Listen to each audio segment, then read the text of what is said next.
Hello, everybody, and a welcome to the Game Changers experience with myself, Adam Strong.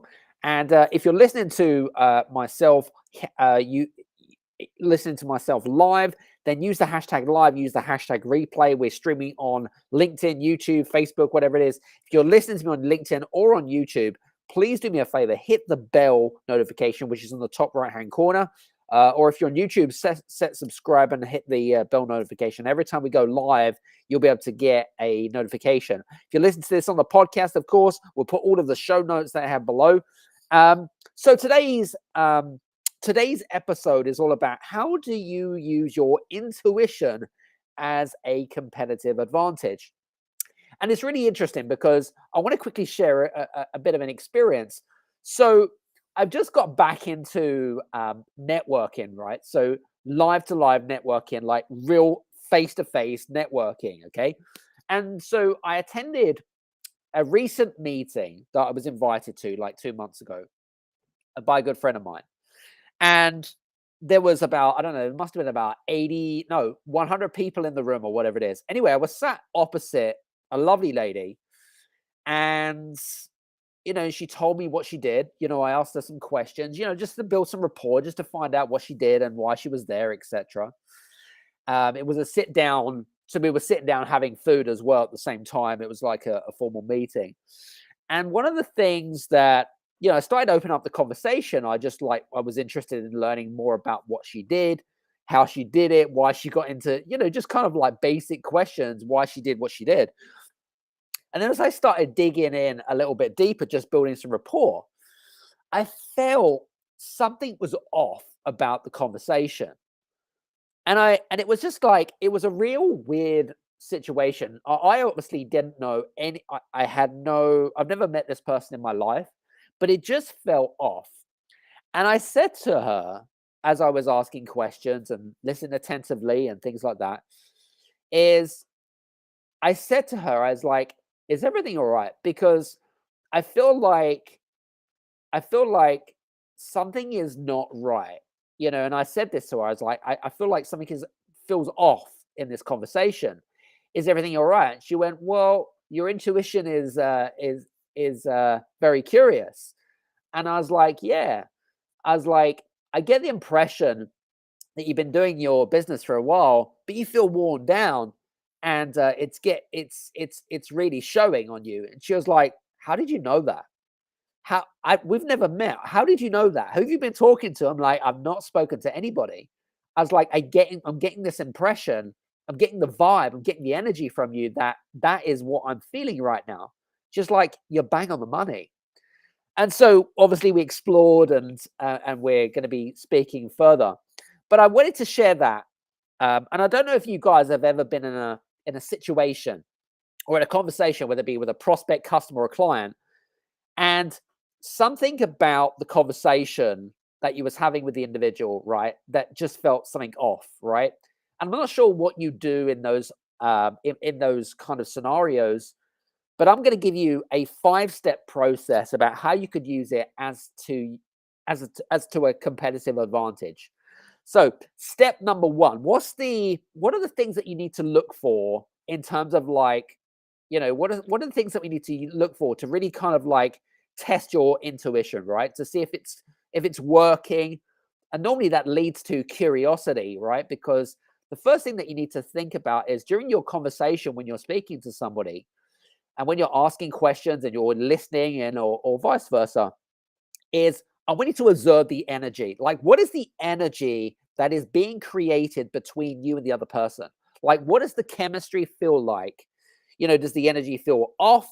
Does the energy feel excited? So what is the actual energy, right? So I want you to try and think about that. Like, how is it all in terms of the scene, right? So that's the first one, tip number 1. Tip number 2, when you're speaking to somebody, right, where is it that their eyes are going? Because when I was speaking to this lady, one thing that I had noticed is that she started to look down more, right? And when people start to look down more, is that there's this kind of like feeling of, I feel shameful, or I feel like, they're not kind of telling you the whole truth. Does that make sense? So look for where the eyes are going. Are they looking to the left? Are they looking to the right? But generally, if they're looking somebody and not making eye contact with you, you know damn well that something is completely off.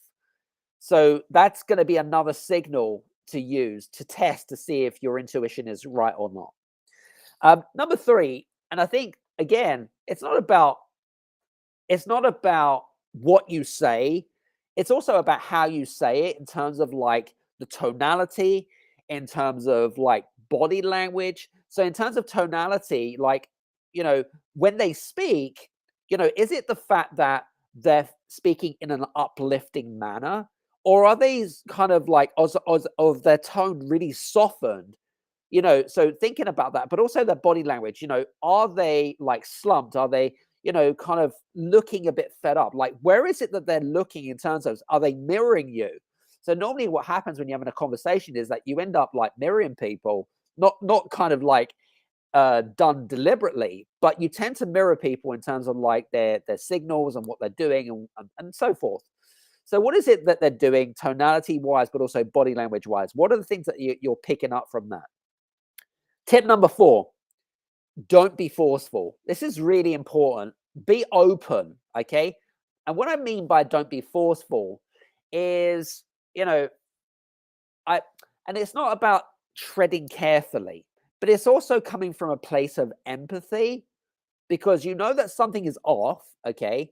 However, rather than kind of like, bringing it up too quickly, okay? Don't be forceful in asking, certain questions, right?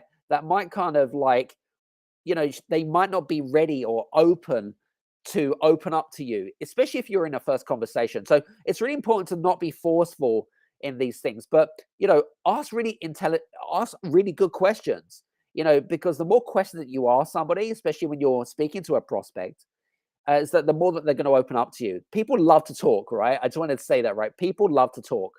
So I wanted to kind of give you that.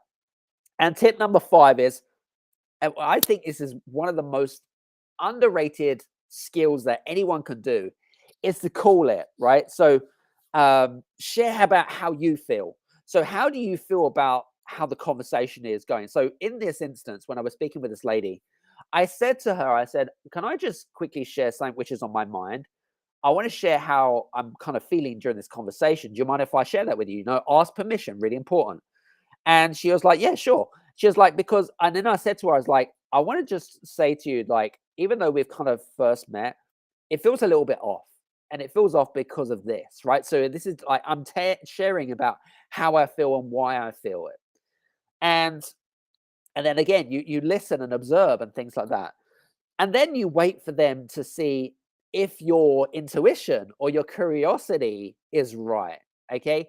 Because once you share your feelings, they will probably share their feelings too, if that makes sense.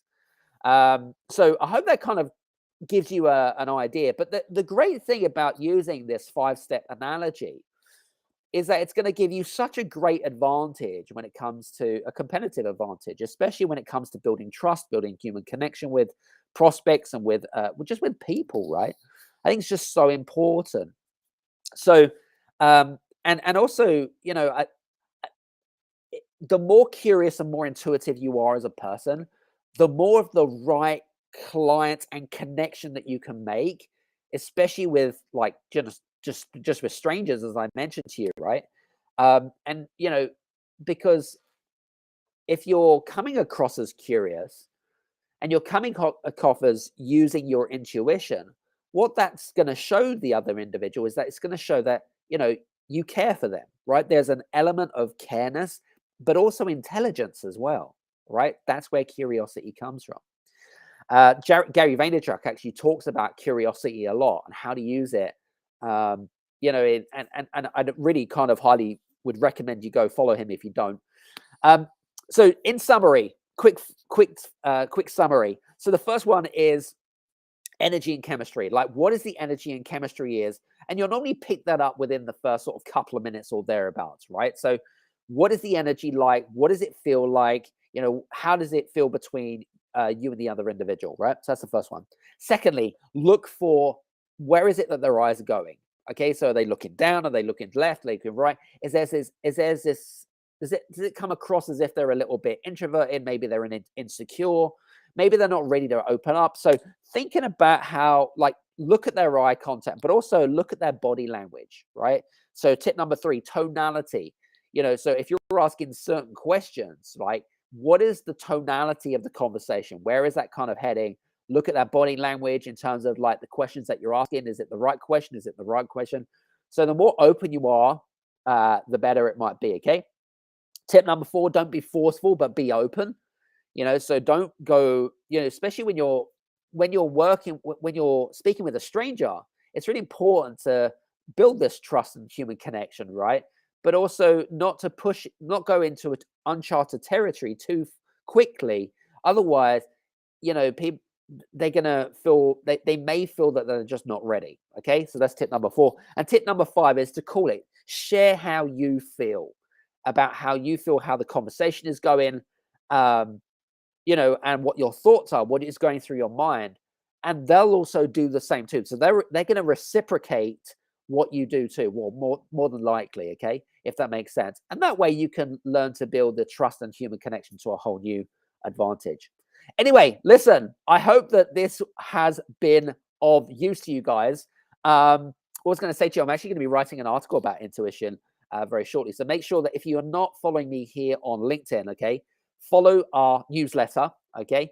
And you can get access to that. If you follow me on LinkedIn, you'll be able to see the LinkedIn newsletter that we publish actually about once a month, once every few weeks or whatever it is. You can follow us and subscribe to that. So that's kind of cool. And if you're listening to this on the podcast, like I said, we put all the show notes below. And I'd love to get your feedback about today's episode. This is something that doesn't really get told, or people don't teach intuition. They don't teach how to use intuition, right? I'm giving you this, right? Because I feel like it's so important, right? Anyway, enough from me. Hope you've enjoyed today's episode. If you have, please do me a favor. Please leave a 1 or a 5-star review on Spotify or on Apple. I will be externally grateful if you could. That would be super important. And listen, enough from me. Hope you're well. Take care. We'll see you soon. Cheers.